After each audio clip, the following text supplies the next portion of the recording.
Dobro. History. Archive. Welcome to the Deep Dive. We're here to give you the shortcut to being well-informed, digging into the most important and, well, often the most surprising insights from the material we look at. And today, we are going back to London, specifically to December 1952. We're taking a deep dive into 5 days of chaos, darkness, and death that completely changed how one of the world's greatest cities saw its own atmosphere. Right. This is the event known as the Great Smog. But we really need to move past that familiar image of just, historical fog. Yeah, that's not what this is. No. We're treating this historically and scientifically not as some quaint weather event, but really as an autopsy report for an entire city. That's the crucial pivot, isn't it? Because when you think of London fog, your mind immediately goes to these romanticized images. Sherlock Holmes. Exactly. Sherlock Holmes, gaslights, this soft, damp mist, Victorian pea souper. It sounds more atmospheric than it does alarming. And that romantic idea needs to be just thrown out immediately. The 5 days between December 5th and 9th, 1952 were, as our sources really emphasize, a singular, uncontrolled experiment in public health. An experiment with 8 million people trapped inside it. Right. This was not a charming inconvenience. It was a sealed, toxicological chamber enveloping an entire population. And the lethal reality check here is just, it's brutal. The sources immediately confront you with the real nature of this thing. Precisely. That benign historical London particular, as they called it, was in reality a lethal aerosol of concentrated sulfuric acid and fine particulate matter. Wow. And that distinction is vital because it explains the tragedy, which is so often understated.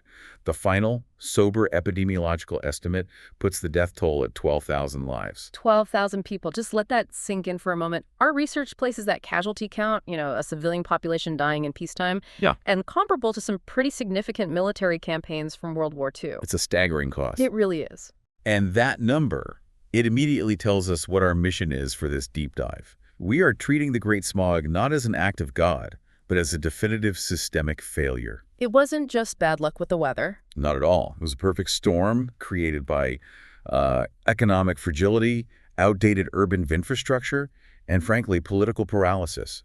It was a clear case of a nation sacrificing the health of its citizens on the altar of immediate economic recovery. And that tension, public health versus the economy, that feels incredibly current, doesn't it? It's a central dilemma. Right. And while the 52 smog was visible and terrifying, it absolutely foreshadows our modern, invisible air quality crisis, the chronic threat of NO2 and PM2.5 that plagues megacities everywhere. A very clear through line. So to understand the fallout, we have to understand the fuse. How did London, a major modern capital, set itself up for such an incredible catastrophe? That's the core question, and it brings us to our first section, the pre-existing condition. And what's fascinating here is that the disaster was manufactured really for years before the fog even rolled in. It started with the economy. It was built on a post-war foundation of austerity and a desperate need for foreign currency. So let's talk about that economic context. After World War II, Britain was, severely indebted? Severely. We often forget just how devastated the economy was. Britain had crushing debts,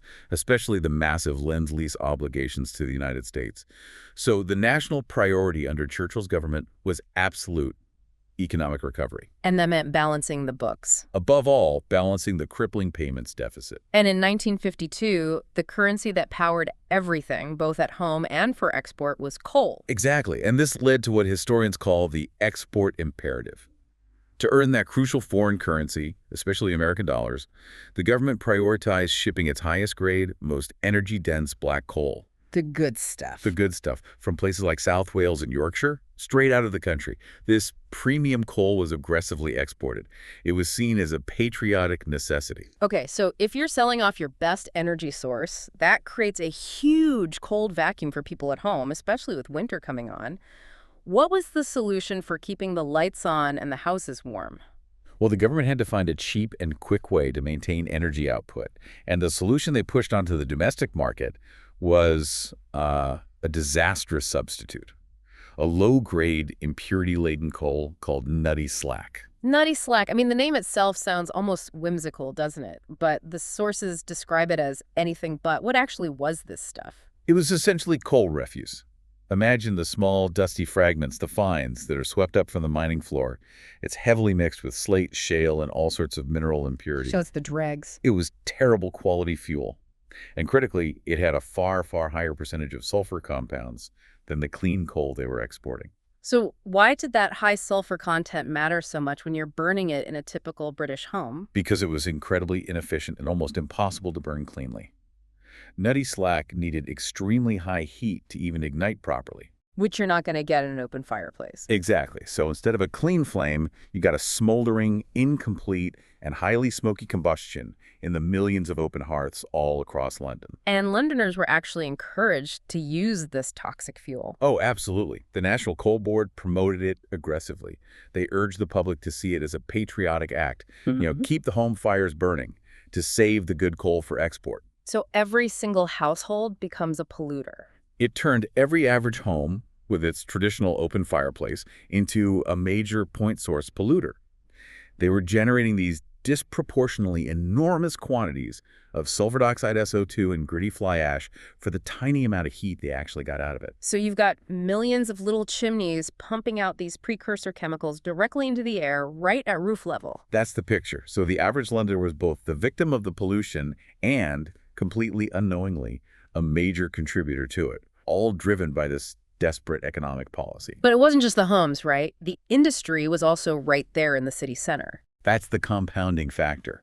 I mean, unlike modern city planning where you push heavy industry out, 1950s London had its power plants deeply embedded in the urban core, right along the River Thames. We're talking about some famous names here. Oh, yeah.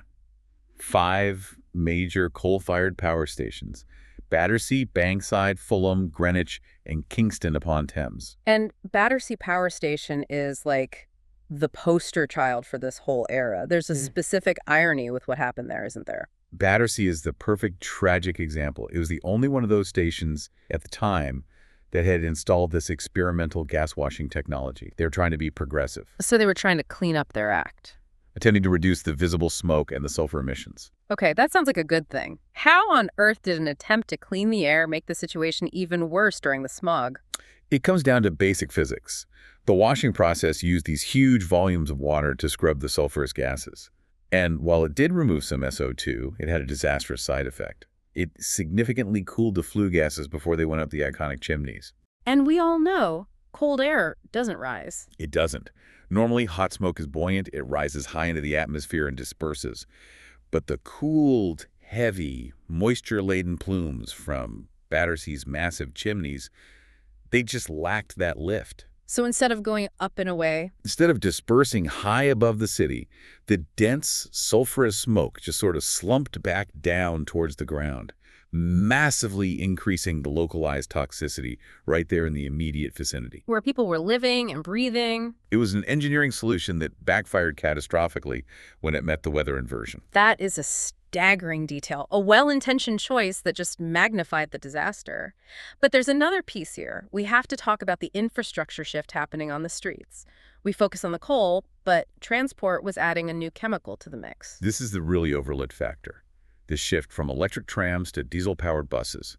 London was actively modernizing. They were dismantling their extensive, efficient electric tram system. Which was zero emission at the point of use. Crucially, yes. And they were replacing it with a flexible fleet of thousands of brand new diesel buses. Progress at the time, but a toxic liability in retrospect? The environmental cost was immense. You remove a clean transit system, and you introduce thousands of internal combustion engines constantly running at ground level. And chemically, the diesel exhaust added a totally new component to the London air: Which was? ultrafine, oily, sticky soot particles. Okay, so let's put the cocktail together. We have the sulfur dioxide from the Nutty Slack, the fly ash from the coal, and now these oily diesel particulates. How did those three interact once the weather turned? They formed the perfect, highly toxic mix. The coal fires provided the bulk of the SO2 and the ash. The diesel exhaust added these sticky, greasy particles that acted as highly effective nuclei for water droplets to form around. Ah, so that's where the famous black film comes from. That's it. The greasy, tarry quality of the smog that coated everything and made the air feel physically heavy and slick. The stage was perfectly set. All it needed was the meteorological trigger. Which brings us right to section 2, the meteorological trap and the sensory assault. So how did the weather turn this pre-existing condition into a full-blown catastrophe?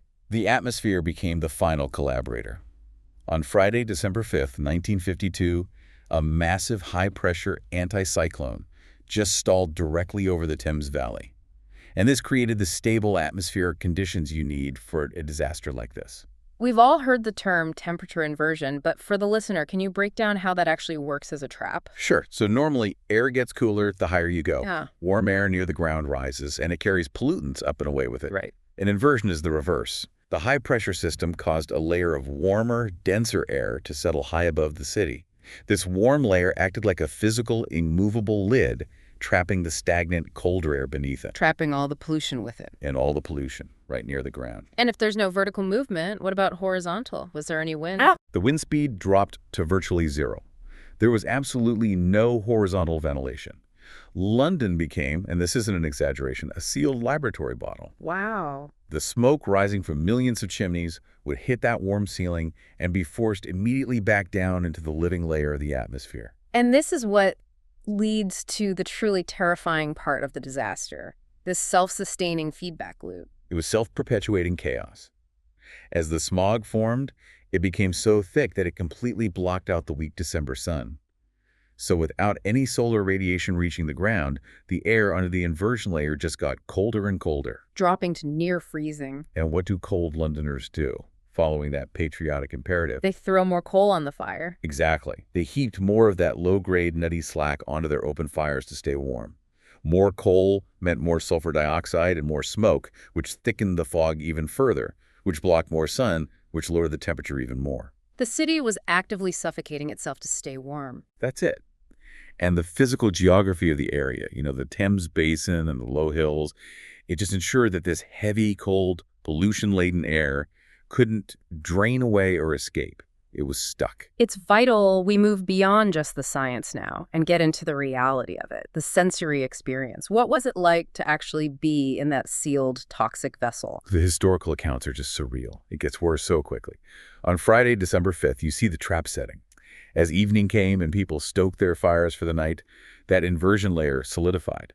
Visibility dropped from hundreds of yards to just a few feet in a matter of hours. And the descriptions of the color, it wasn't just gray smoke, was it? No, not at all. Witnesses described the color shifting to this unnatural, bruised, yellowish black. And in the densest areas, a sickly olive green. Which wasn't just an aesthetic thing. No, that was the science made visible. The bizarre color was the result of light scattering and refracting through these incredibly high concentrations of tarry soot particles suspended in water droplets. You were seeing the chemistry in the air. So by Saturday, December 6th, the darkness was absolute. Sources say it was like twilight at noon. That's accurate. The particulate matter levels they measured were astronomical. Modern analysis suggests they were anywhere from 5 to 19 times higher than any modern safety standard we have today. And the experience was completely multisensory. It was physical. Deeply physical. Let's talk about the taste and smell. Yeah. The air was metallic, acrid, corrosive. It was described as a mix of burning rubber and rotten eggs. That's the sulfur dioxide, and unburnt hydrocarbons, and just stale cigarette smoke. And the soot was physically sticky. It coated the inside of your tongue, your throat, your nose, the second you inhaled. And that grime wasn't just in the air, it was settling on everything. The air felt physically heavy. A greasy black grime, thanks to those diesel particulates, settled everywhere. Pedestrians said it felt like they were walking through something tangible, something thicker than air. They called it a black ooze. A black ooze that made sidewalks and roads treacherously slippery. You could wipe your finger across any surface, a windowsill, a coat sleeve, and you'd have this smear of chemical residue. And the sound. The famous roar of London was just gone, replaced by silence. A dead silence. The heavy, damp, polluted air muffled all sound. And many people found that profoundly unsettling, terrifying even. And that silence was only broken by sounds of chaos. Right, like the constant muffled bang of railway detonators. The train drivers were completely blind. They couldn't see the signals. So track workers had to lay these small explosive charges on the rails. To warn the drivers. To warn them they were approaching a station or a junction. They were driving by sound and touch, not by sight. This loss of sight led to a really rapid breakdown of all civic order. Transport went first. The city's entire circulatory system just failed. Bus services were completely suspended. Drivers couldn't see the hood of their own bus, let alone the curb. And that's where you get that famous story. The anecdote is true, yes. Bus conductors were forced to walk ahead of the crawling vehicles, holding flares or flashlights, trying to guide the drivers literally inch by inch along the curb. Incredible. River traffic on the Thames, a vital artery, just stopped completely. And this obviously hit essential services, things like mail and policing. Oh, absolutely. Mail carriers, milk delivery, all the supply chains just ground to a halt. Police patrols were useless. Officers couldn't see more than a foot in front of them. The combination of the darkness and the immobility created a state of near anarchy. And the medical response was hit just as hard? It was decimated. Yeah. Ambulance services were overwhelmed, and then they just stopped running. It was impossible to navigate the streets. It forced the sick, the elderly, the dying, to either try and find their own way to hospital or just succumb at home. So by Sunday the 7th, the real horror set in. The smog was coming inside. That was the moment of true terror, the realization this wasn't just an outdoor event, it was a pervasive gas. It ignored boundaries, it seeped under doors, through window It frames. was in homes, hospitals. Homes, offices, hospital wards, theaters. You had this visible, acrid haze indoors. I think the theater anecdote captures that loss of sanctuary perfectly. It does. At Sadler's Wells Theater, they were performing Verdi's La Traviata. They had to abandon the show after the first act because the haze was so thick the audience couldn't see the stage. And the singers were choking. The singers were choking on the fumes, unable to project their voices. Cinemas closed because the projector beam couldn't even penetrate the haze to reach the screen. Your home was no longer a safe refuge. And that cloak of invisibility you mentioned, that led directly to crime. It did.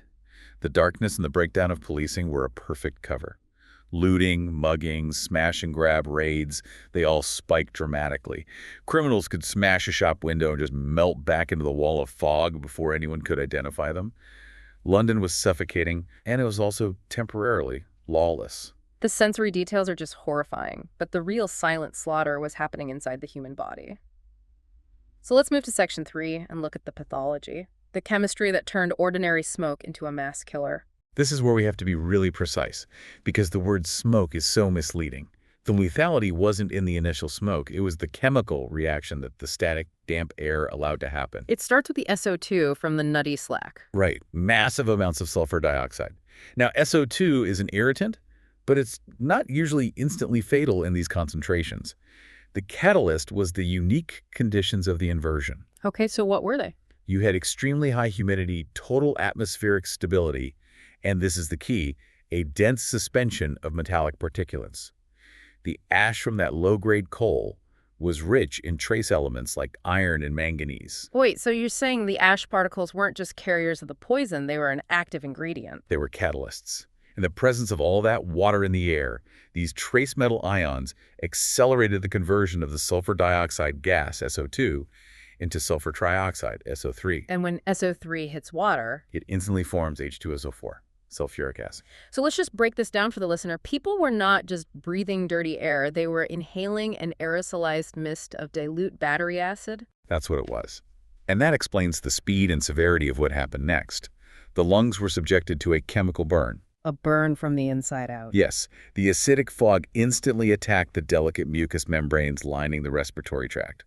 This led to rapid, severe inflammation, acute bronchoconstriction, the airways physically tightening, and this hypersecretion of phlegm as the body tried desperately to wash out the acid. And before the human tragedy was really understood, there was this shocking, localized incident that served as a grim preview, the cattle massacre. This happened at the Smithfield show at Earl's Court. A huge indoor venue, but like everywhere else, it was filled with the smog. And these were prize cattle, massive animals in peak physical condition. And they started showing signs of distress almost immediately. What were the symptoms? Heavy panting, labored breathing, their tongues were protruding, they started to convulse.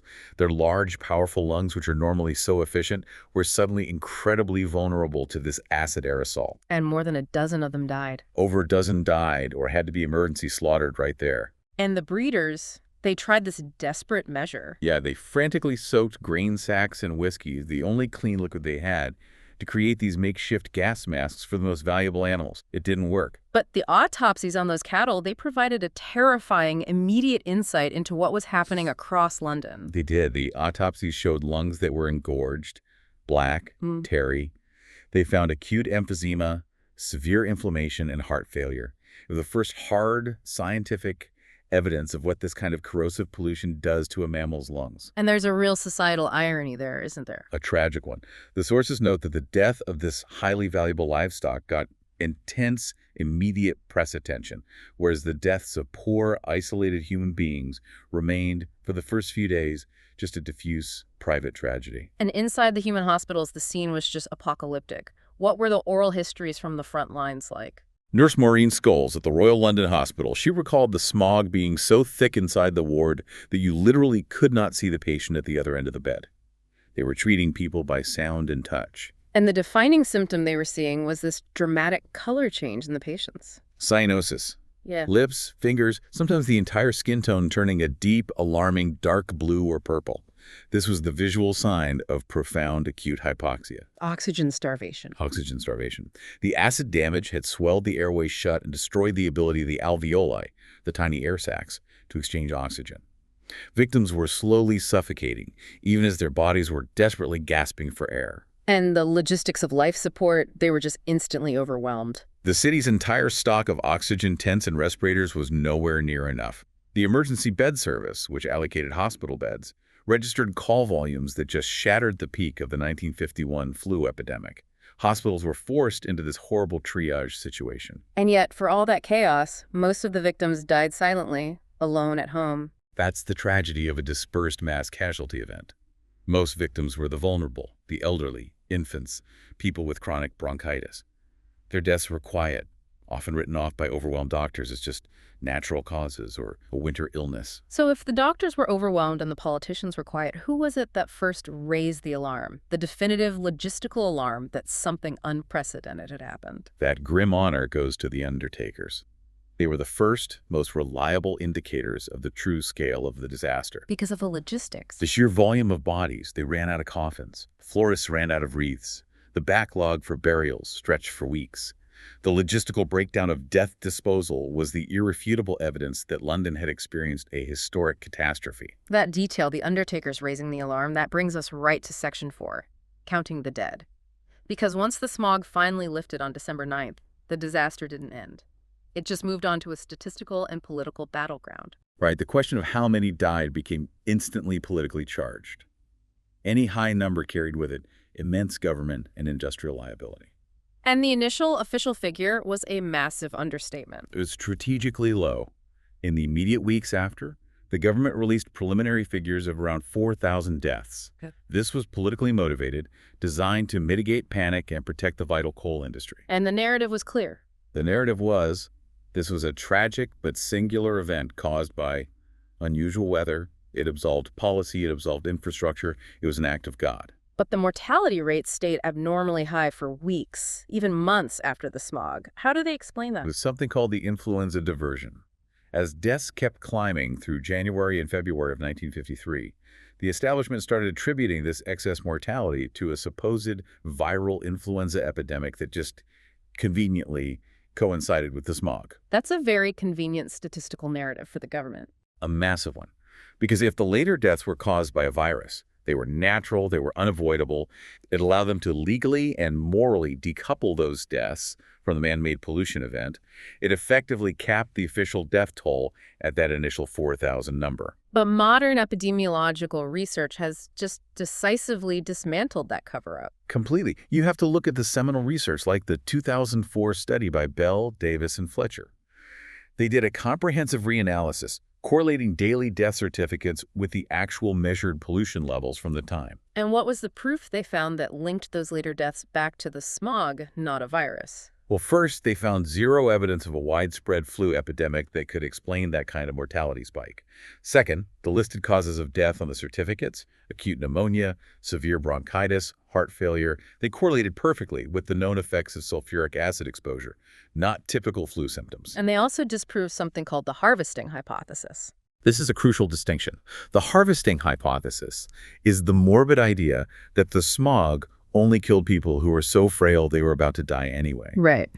If that were true, mortality rates should have dipped significantly below average in the months after the smog because that vulnerable population had been harvested. But the data didn't show that dip. Exactly. The mortality rates stayed high. This proved two things. One, the smog killed people who were not terminally ill, and two, the severe lung damage from the acid bath was like a ticking time bomb, leading to delayed deaths from respiratory failure weeks or months later. So the modern accepted consensus now is that the 4,000 figure was political, and the true tally is much, much higher. The consensus now places the total death toll between 10,000 and 12,000 lives, and that number makes the Great Smog not just a tragedy, but unambiguously the deadliest environmental disaster in the history of the United Kingdom. And the cost didn't stop with the death toll. There was this long shadow cast over an entire cohort of people, the smog generation. That 12,000 figure is still conservative because it only accounts for mortality.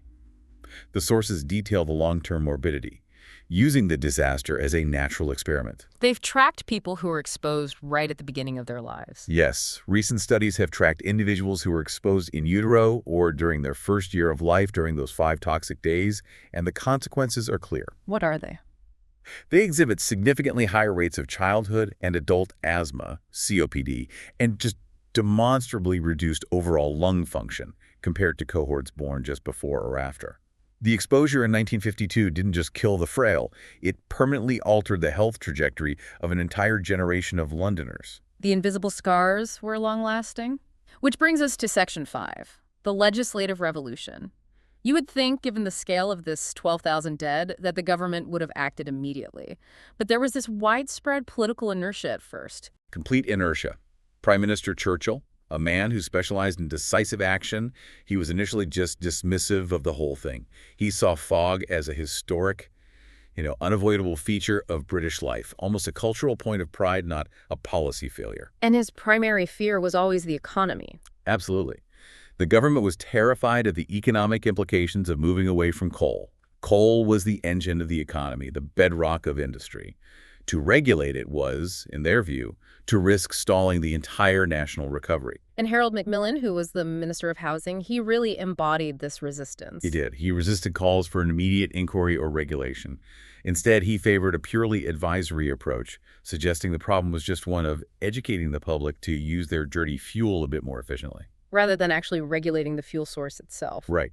The political calculation was that a ban would be seen as punishing the working class, forcing them to choose between heating their homes and breaking the law. But the disaster was just too big, too visible, too disruptive to deny. The pressure had to break. And it often comes down to one dedicated figure, doesn't it? That breakthrough moment arrived thanks to a Labour MP named Norman Dodds. Dodds was a relentless, almost fanatical crusader for clean air. He saw what was happening to his constituents, and he used every parliamentary procedure he could to badger the government into action. And he understood that just throwing death figures around wasn't enough. He had to present the logistical reality. Yes, his most famous tactic was using that logistical breakdown to shame the government.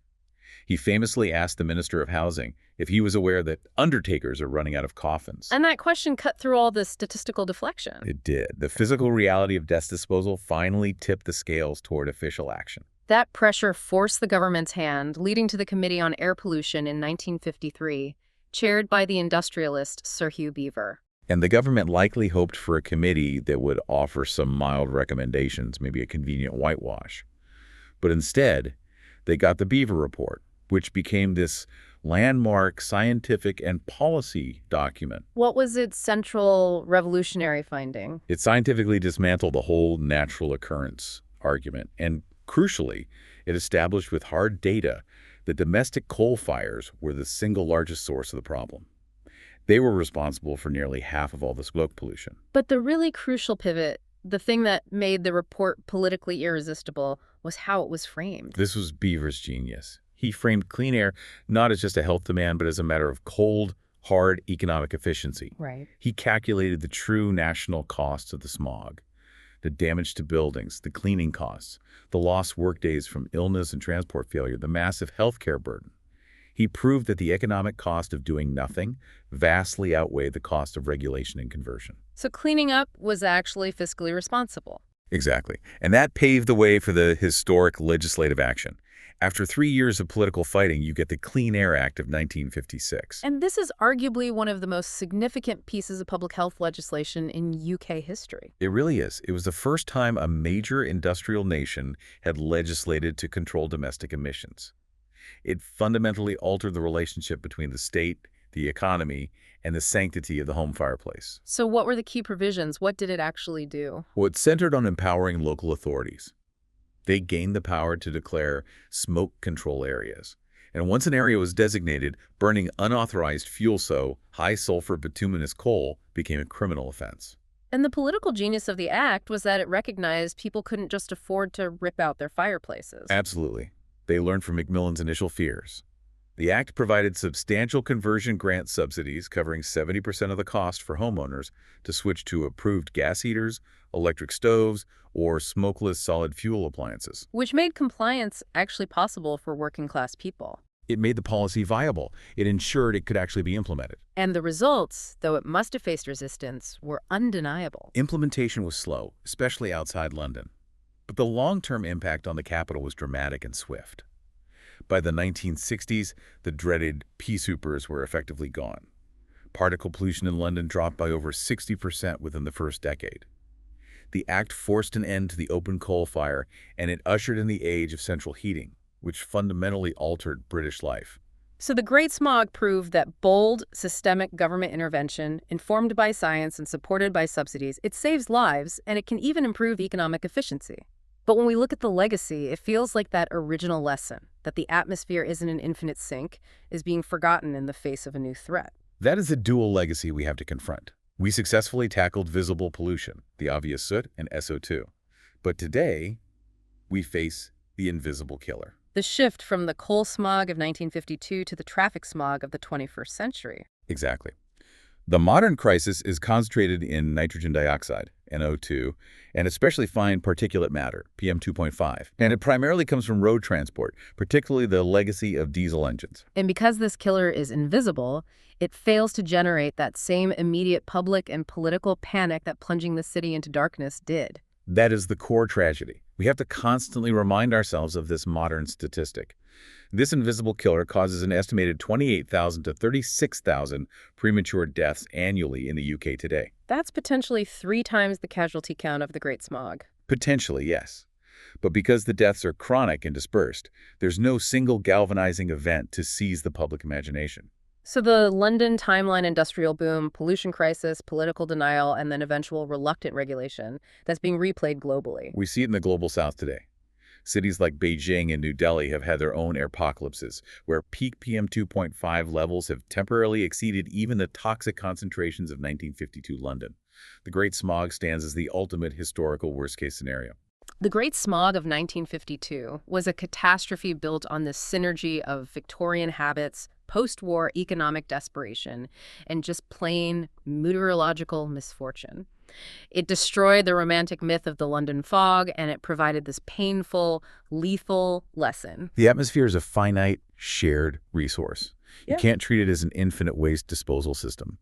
London was forced to make a choice, whether its economy was ultimately worth the lives of its citizens. And the resulting Clean Air Act was a success story for systemic change. It proved that when the data is clear and the political will is mobilized, a government can enact deep, life-saving reforms, even against massive industrial resistance. It absolutely can. So what does this terrifying history mean for us, the listener, today? Living in a time when the pollution is less visible, but often just as deadly. Well, the 1952 smog was impossible to ignore. It halted all life. It plunged the city into physical darkness, and it coated everything in grease.